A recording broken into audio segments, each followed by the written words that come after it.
És la nova West Side Story que arribarà als cines d'ací a 15 dies de la mà de Spielberg, una nova lectura d'este clàssic de Broadway adaptada a la societat actual i que ja es postula com una de les grans favorites per a la pròxima edició dels Oscars.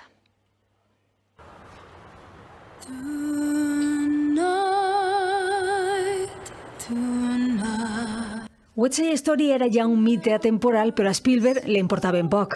Ell pot, i així ho ha fet, revitalitzar este Romeo i Julieta urbà que Robert Wise va portar als cines fa 60 anys després de ser un musical d'èxit a Broadway.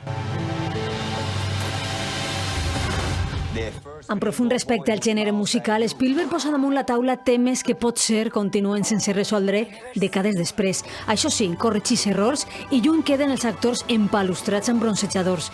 Esta vegada tots els sharks venen de famílies llatines. That was the most important thing.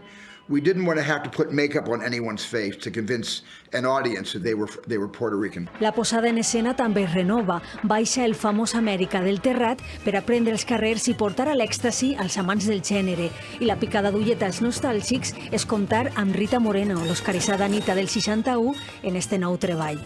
Quiero estar contigo para siempre. Quiero estar